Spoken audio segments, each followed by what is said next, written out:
नमस्कार दोस्तों, जैसी डेक में आप सबका हार्दिक स्वागत है। तो दोस्तों, सोमवार को आज बहुत बड़े गैप अप के साथ हम ओपन हुए। लगभग 24,000 के आसपास हम ओपन हो रहे थे।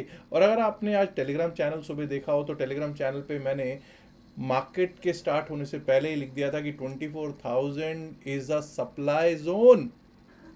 यहाँ पर खतरा बरकरार होगा और 24,000 पे सबसे बड़ा कॉल राइटर भी है। अभी भी कह रहा हूं, कल के लिए भी 24,000 पे सबसे बड़ा कॉल राइटर बैठा हुआ है। और वहीं से आप देख सकते हैं कि हुआ तो क्या हुआ। हुआ तो क्या हुआ, धीरे धीरे ही सही नीचे को आने शुरू हुआ, बट एक रेंज में ज्यादातर टाइम मार्केट रही आज। जो भी होना था वो गैप अप के साथ हो गया। गैप अप में ही सब कुछ हो गया। गैप अप में ही, जिसको कहते हैं ना कि जिसने पैसा बनाना था उसने बना लिया। उसके बाद इतने बड़े गैप अप पे क्या शॉर्ट करना चाहिए? नहीं, समझदारी तो बिल्कुल भी नहीं है। वो समझदारी बिल्कुल भी नहीं होती है, क्योंकि शॉर्ट कवरिंग मूव कब आ जाए कुछ नहीं कह सकते। दूसरी चीज, ऐसी चीज पे लॉन्ग करते हैं तो मैंने सुबह ही कहा था कि do not chase the gap. Don't chase the gap, only if there is a meaningful dip will be think कि क्या करना है और क्या नहीं करना है। तो अब मैं चार्ट्स पे, अगर पुराने चार्ट्स पे, मतलब आज के चार्ट पे अगर जाऊंगा, उसका कोई बेनिफिट मुझे तो लगता नहीं कि है। लेकिन चलिए एक बार को देख लेते हैं कि आज कहीं पैसा बनाने का मौका सुबह से कहाँ था। बैंकिंग सेक्टर ने दिया, बैंक निफ्टी ने। क्यों? बैंक निफ्टी ने दिया, लेकिन लोग कहेंगे साहब उतनी खुशी नहीं दी बैंक निफ्टी ने भी। कारण उसका क्या था कि दो बड़े बैंक जो हैं, एक ग्रीन में रखा गया और एक को लाल में रखा गया। वो कौन से बैंक हैं जिनको ग्रीन और रेड में रखा गया? वो कौन से ऐसे स्टॉक्स हैं जो आज तेज चल रहे थे? और वो कौन से ऐसे स्टॉक्स हैं जिन्होंने 24,000 पार नहीं करने दिया? सबसे पहले आज हम उन्हीं पर चर्चा करेंगे। सबसे पहले तो आइए जरा देखते हैं निफ्टी 50 पर सबसे ज्यादा पिटने वाले स्टॉक्स कौन से थे, और वो स्टॉक्स जो कि इंडेक्स में वेटेज रखते हैं अच्छा खासा और इंडेक्स को नीचे को लेके जा रहे थे। जैसा मैंने बताया कि एक बड़ा स्टॉक था आईसीआईसीआई बैंक। ये 1% के करीब पिटा है। मतलब ऊपर से ये 1% नीचे माइनस में क्लोजिंग देता हुआ, इतने अच्छे दिन में भी अगर आईसीआईसीआई बैंक माइनस में क्लोजिंग देता है तो आप समझ ही सकते हैं कि दिक्कत तो बनी ही हुई है। एनटीपीसी, बजाज ऑटो, हिंडाल्को और हिंद यूनिलीवर दिखा रहे थे दिक्कत भरा सबब। लेकिन आज तो लार्सन टूब्रो का दिन था साहब। आज रिलायंस इंडस्ट्रीज लिमिटेड का दिन था। आज हमारे सबसे बड़े वेटेज वाले, जिसका सबसे बड़ा वेटेज है एचडीएफसी बैंक, मार्केट में निफ्टी 50 में सबसे बड़ा वेटेज एचडीएफसी बैंक का दिन था। और आज दिन था इन्फोसिस यानी कि आईटी मेजर का भी दिन आज ही था। अब एक बार को देख लेते हैं। वैसे उसमें कोई वो है नहीं, देखने में कोई हर्ज है ही नहीं। हमने बात की थी 24,000 के आसपास हम ओपन हो रहे थे। और देखिए साहब, 24,000 के ऊपर क्या हम गए? बिल्कुल गए तो थे भाई। 24,011 का हाई लगा, जो कि फर्स्ट 5 मिनट्स में ही लग गया। प्लीज अंडरस्टैंड, लगा जरूर, लेकिन उसके बाद आपको पता है कि रेंज में रही और फिर से एक बार टेस्ट हुआ 24,000 लगभग 11 बजे के करीब। 24,000 माफ कीजिए, 24,000 के ऊपर हम टिक नहीं पाए। हमारी सिर्फ एक कैंडल 5 मिनट की, just a single candle closed above 24,000। और जब 24,000 पे आपको पता है कि रेजिस्टेंस है, जब आपको पता है सप्लाई जोन है, और वहां से जब आपको दिख गया तो फिर नीचे का रुख आना तो तय ही था। और हमने लेवल्स भी ऐसे लगा रखे थे पहले कि 23,902 के ऊपर जाएगा तो 24,000, और वैसे ही आपको टूटता हुआ भी दिख गया। 24,000 से टूटा तो वही 23,902 के आसपास जाके इसने सपोर्ट लेने की भरपूर कोशिश की। और लेकिन बाद में क्या हुआ, 2:30 के करीब आपको दिखाई दे गया कि भाई ये तो लो लगाया है। 23,817 लास्ट के 20 मिनट में इसने लो लगाया 23,817.80 का। क्लोजिंग दे दी 23,853, 23,853 की। अब मैं बात जरूर निफ्टी 50 पे करूंगा, लेकिन एक बार बैंक निफ्टी को भी देख लेते हैं कि क्या स्थितियां थी, क्या हुआ क्या नहीं हुआ। चलिए बैंक निफ्टी पर चलते हैं। ये रहा निफ्टी बैंक। निफ्टी बैंक सबसे पहले तो मैं ये हटाता हूं, ये लीजिए। निफ्टी बैंक पे भी आज हम 57,800 की तरफ, 57,600 700 की तरफ खुल रहे थे। बहुत बड़े गैप के साथ खुल रहे थे। और उसके बाद आप देख सकते हैं कि यहाँ पर नीचे को आता हुआ हमको पहले तो 3 ब्लैक क्रोज दिख गए और उसके बाद क्लैरिटी मिल गई कि भाई नीचे का ही रुख होगा। ध्यान दीजिएगा 3 ब्लैक क्रोज का आज बोलबाला रहा, यहां पर भी आपको 3 ब्लैक क्रोज मिले, फिर नीचे को गए। जहां जहां आपको देखने को मिला 3 ब्लैक क्रोज, उसने भरपूर काम किया है। क्लोजिंग दे दी 57,198। लोग कहेंगे साहब बहुत अच्छी क्लोजिंग है, नहीं साहब बिल्कुल भी अच्छी क्लोजिंग नहीं है। 57,804 का हाई लगा हो और उसके 600 पॉइंट नीचे, उसके लगभग 600 पॉइंट नीचे क्लोजिंग हो रही हो, इसको मैं अच्छी क्लोजिंग बिल्कुल भी नहीं कहूंगा। ओपनिंग अच्छी थी लेकिन क्लोजिंग अच्छी नहीं कह सकते हैं।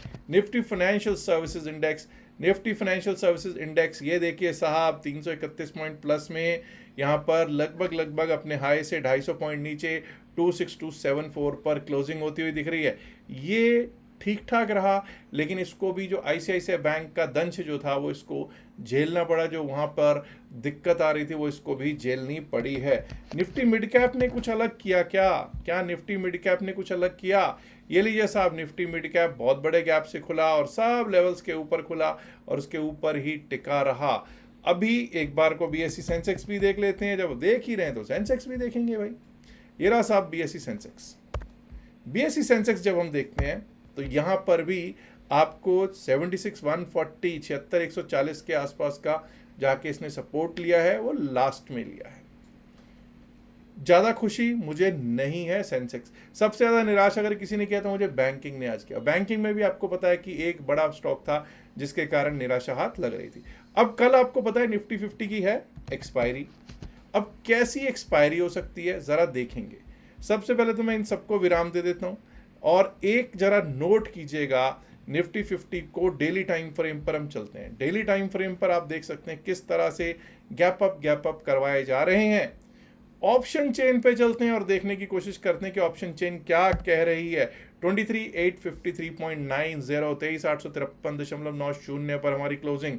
तो 23,850 नियरेस्ट स्ट्राइक प्राइस क्या कहता है जी? 23,850 कहता है 92 प्लस 68, मतलब कि मोटा मोटा अगर मैं देखूं तो लगभग 160 के करीब का इसका हमारा 160 के आसपास का हमारा स्ट्रैडल सेल हुआ है। 22,850 का 160 का स्ट्रैडल, यानी कि अगर ऊपर बात करूंगा 24,000 160 पॉइंट वही बैठेगा। 24,011 जो आज का हाई है, अपसाइड पे वो एक रेजिस्टेंस है, और नीचे के लिए भी अगर आप 150 पॉइंट लेंगे तो आप समझ जाइए 23,700 23,700। तो क्या कल को मूवमेंट आने के चांसेस हैं? अच्छी खासी मूवमेंट आने के चांसेस हैं। और आज जो हुआ, आज आपको गैप अप करा के उसके बाद मूवमेंट ज़्यादा नहीं दी गई है या बहुत स्लो दी गई है, तो पैसे नहीं बने होंगे, फंसे होंगे लोग। कल को क्या हो सकता है? सबसे पहले तो अंडरस्टैंड कीजिए कि हमने पहले भी चर्चा की थी, सोमवार सुबह भी चर्चा की थी कि 23,700 23,800 तक का कॉल राइटर साहब बैकफुट पे है जी, हट चुका है। और आज भी वही हुआ, जो बचे खुशे थे वो आज अनवाइंड करके पोजीशंस को चले गए। 23,900 23,850 पे अगर मैं देखूं तो पुट राइटर्स हैं। 23,800 पर भी पुट राइटर्स हैं। 23,800 पर क्या कॉल राइटर्स हैं? ना जी ना। 35,666 जो है वो अनवाइंड होकर चले गए। तो यानी कि 23,800 should act as a very good support. 23,800 के नीचे 23,700 750 23,600 सब जगह पे पुट राइटर्स अच्छे खासे बैठे हुए हैं। कॉल राइटिंग की बात करो, कॉल राइटिंग अगर मैं बात करूं तो 23,900 पर जरूर एंड टाइम पे हमको दिखाई दे रहा है कि कुछ कॉल राइटिंग हो रखी है। लेकिन अगर 23,900 कटता है, 23,900 अगर कट गया तो उसके ऊपर हमको जो बड़ा रेजिस्टेंस दिखता है वो 24,000 24,000 का ही दिखता है। और वहां पर छोटा मोटा नहीं, बहुत बड़ा ओआई है। 2,96,093 कॉन्ट्रैक्ट्स तो वहां पर हैं ही 24,000 की कॉल साइड पे, कॉल राइटर्स के माफ कीजिए 1,34,530 1,34,530 तो नए कॉन्ट्रैक्ट्स लिखे गए। यानी वहां पर जो बियर्स है ना, वो कहते हैं कि ना, इसके ऊपर हम नहीं जाने देंगे। तो आपको क्या लगता है कल किस साइड जाएंगे? और अगर 24,000 को हम पार कर गए, if we are able to cross 24,000, then my dear friends, we might be able to see levels testing of level testing of 24,100, 24,120 और 24,100, 120 भी पार हुआ तो 24,200 की तरफ कल हम बढ़ते हुए मार्केट को देख सकते हैं। वहीं दोस्तों डाउन साइड की अगर बात कर लेते हैं तो डाउन साइड पे जब तक 23,800 बरकरार है, डाउन साइड के बारे में सोचना समझदारी शायद ना हो। 23,800 के नीचे एक बार को 23,750, 700 तक मार्केट जरूर जा सकती है, पर प्रॉब्लम तब होगी जब 23,700 टूटेगा। 23,700 टूटा तो समझ जाइएगा कि 23,600, 610 तक कहीं पर भी कोई सांस लेने का भी शायद फुर्सत ना दे। और अब इसी चीज़ को हम लोग एक बार निफ्टी 50 के चार्ट पर देख लेते हैं, चार्ट क्या कहता है। 15 मिनट्स के चार्ट पे चलेंगे और दोस्तों कहाँ से हम अपसाइड के बारे में सोचेंगे और कहाँ से डाउन साइड के बारे में सोचेंगे। सबसे पहले तो 23,817 should act as a good support. 23,817 ये आज का लो है, अच्छा सपोर्ट का काम कर सकता है, बिल्कुल जी। लेकिन जो लो होता है उसके नीचे अगर मार्केट निकलने लग जाए तो आपको मालूम है दिक्कत होनी तो शुरू हो ही जाती है। 23,817 के नीचे अगर जाना शुरू कर दिया तो दोस्तों ये समझ जाइएगा 23,760 से पहले कहीं पर भी कोई सपोर्ट तो नजर नहीं आ रहा है। और 23,760 टूटा, अगर 23,760 टूटा तो समझ जाइएगा कि बात वही हो जाएगी। ये देखिए 23,760 टूटा था जब पिछली बार 29 मई को, तो क्या हुआ था, टूटा टूटा एक परिंदा ऐसे टूटा कि फिर जुड़ ना पाया। हालांकि 23,700 पे अच्छे पुट राइटर्स हैं, इसलिए we will respect that also. 23,700 और 23,700 भी अगर टूट जाता है, we might be able to see levels to the tune of, ये लीजिए साहब 23,600, 604 तक के लेवल्स। और अगर वो भी टूट गया किसी कारणवश तो we might be able to see 23,539 to 23,500 तक के लेवल्स। अब दोस्तों अपसाइड की बात भी कर लेनी तो बनती है ना दोस्तों। अब 23,900 के ऊपर, हालांकि मेरे को ये कहना चाहिए कि 24,000 के ऊपर, लेकिन 23,900 के ऊपर भी अगर हम रहते हैं तो हमको, क्योंकि वहां पर क्या है, वहां पर हमारे कॉल राइटिंग अच्छी खासी हो रखी है, तो 23,900, 902 के ऊपर अगर हम चलने लगेंगे, टिकने लगेंगे, अपसाइड के बारे में ज़रूर सोचना चाहिए। उसके ऊपर हमारा लेवल आ सकता है 23,947, 23,947 का। और 23,947 के ऊपर अगर निकल गए ना एक बार तो 24,000, 24,011, इसको 24,011 ही कर देते हैं, वो बेटर रहेगा। 24,011 का लेवल जो आज का हाई है वो देखने को मिल सकता है। अब शॉर्ट कवरिंग मूव जो है वो इसके ऊपर से आएगी। Short covering move will come above 24,011 और 24,011 के ऊपर निकले तो दोस्तों यहां तक के लेवल सीधे सीधे दिखाई पड़ते हैं, दैट इज 24,070, 24,070 और 24,070 भी अगर पार हो गया तो ये समझ जाइएगा 24,114, 24,113। अब ज़रा मैं यहाँ पर एक वन डे के चार्ट पे जाके एक चीज़ देखना चाहूँगा दोस्तों, आपके सामने लगाऊंगा मैं कि भाई हमारे डेमास क्या कह रहे हैं। ज़रा डेमास की बात करेंगे। अब हम 21 और 9 से तो पहले ही ऊपर थे, 50 डेमा के भी ऊपर हैं। 100 डेमा, 100 डेमा कम द 24,158, 24,158। तो यानी कि इसका मतलब यह है कि 24,158 का लेवल इसके ऊपर देखने को हमको प्राप्त हो सकता है। 24,114 क्रॉस किया तो 24,158, 24,158 तक के लेवल्स देखने को हमको मिल सकते हैं। 24, ये है हमारा 100 डेमा, 24,158।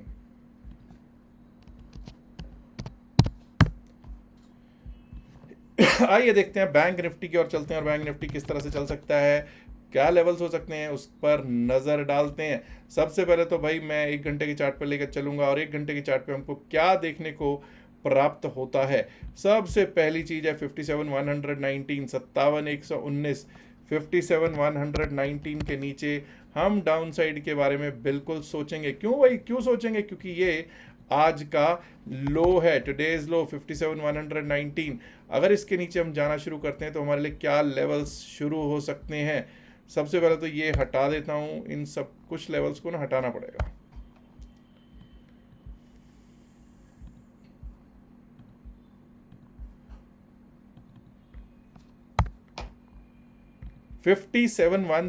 119 57,119 के नीचे अगर हम चलना स्टार्ट करते हैं जो आज का लो है, तो हमको एक बार को 57,000 57,004 जो कि एक साइकोलॉजिकल लेवल है वो देखने को प्राप्त हो सकता है। और अगर वो टूटता है तो 56,867 56,867 याद कीजिए ये शुक्रवार का हाई था, 56,867 तक के लेवल्स देखने को प्राप्त हो सकते हैं। और 56,867 भी अगर टूटता है तो दोस्तों we might be able to see the levels of 56,711।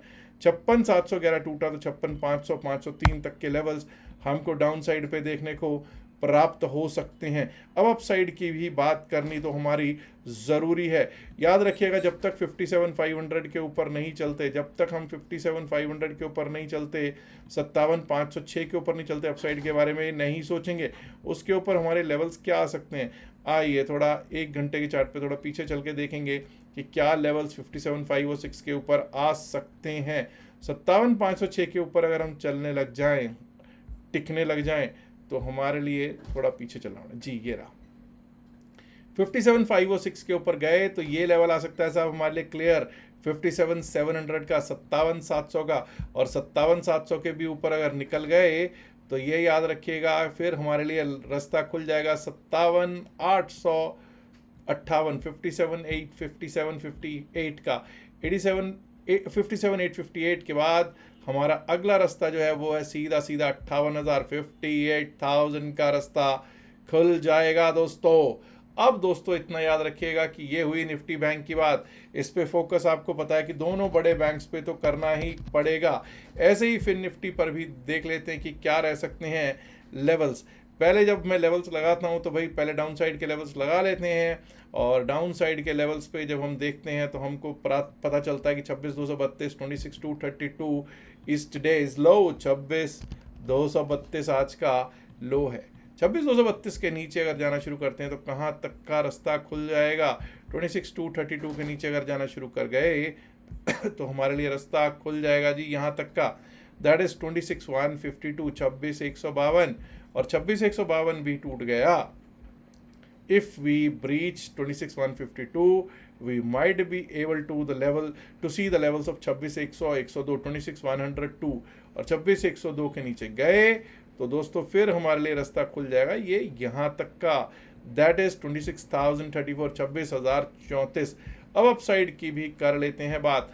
Up side पे देखिए 26,274 पर हमारी क्लोजिंग ज़रूर हुई है, लेकिन हम अप साइड के बारे में यहाँ से सोचेंगे कहाँ से साहब, ये लेवल रहेगा 26,360 26,360 26,360 के ऊपर अगर हम चलने लगे टिकने लगे तभी अप साइड के बारे में सोचेंगे। उसके बाद हमारा लेवल आ सकता है 26,421 26,421 26,475 26,475, और अगर वो पार हो गया तो एक बार को 26,512 26,512 विच इज टुडेज हाई देखने को हमको प्राप्त हो सकता है निफ्टी फाइनेंशियल सर्विसेज इंडेक्स में।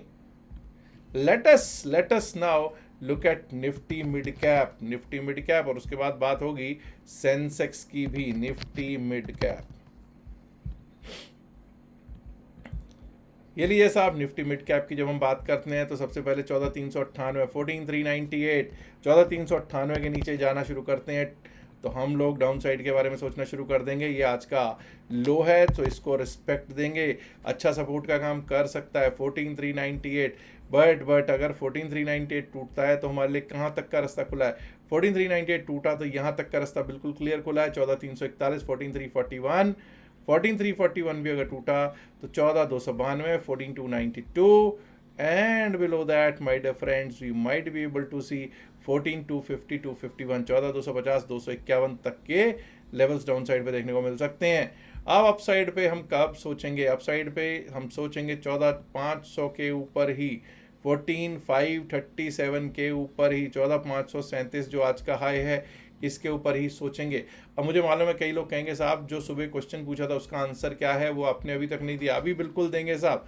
14,537 के ऊपर अगर हम निकलना स्टार्ट करते हैं तो हमारे रास्ता कहाँ तक का खुला है, हमारे रास्ता खुला है 14,570 14,570, उसके ऊपर जो रास्ता खुला है 14,603 14,603 एंड अब that we might be able to see 14,647 14,647 648 Nifty mid cap पर दिख सकता है जी।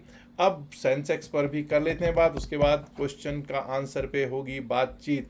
सेंसेक्स की जब हम बात करते हैं दोस्तों, तो भाई 76,264 पर क्लोजिंग है। 76,500 के ऊपर ही हम लोग अपसाइड के बारे में सोचेंगे। 76,500 के ऊपर ही हम लोग अपसाइड के बारे में सोचेंगे। इसके लिए हमको 1 घंटे के चार्ट पे चलना पड़ेगा। 76,561 सॉरी 76,535 76,535 76,535 के ऊपर अगर हम चलने लगे, टिकने लगे, आप देख सकते हैं किस तरह से ये लेवल है 76,535। 76,535 के ऊपर अगर हम चलने लगेंगे, टिकने लगेंगे, तभी अपसाइड के बारे में सोचेंगे। उसके बाद हमारा लेवल आ सकता है 76,700 701 का 76,701। Above that we might be able to see 76,841 76,841। और दोस्तों अगर वो भी पार हुआ तो एक बार को हम लोग 77,000 77,012 77,012 का लेवल देखने में सक्षम हो पाएंगे। सेंसेक्स में डाउन साइड की बात करते हैं, 76,140 76,140 इज टुडेज लो। इसको लो कटता है, 76,140 अगर कटता है डाउन साइड का, यहीं से हम लोग डाउन साइड के बारे में सोचेंगे। 76,140 इसके नीचे हमारे लिए क्या लेवल्स हैं? 76,140 के नीचे हमारे लिए एक साइकोलॉजिकल लेवल दैट इज 76,000 के करीब, 76,000 76,001 का लेवल है।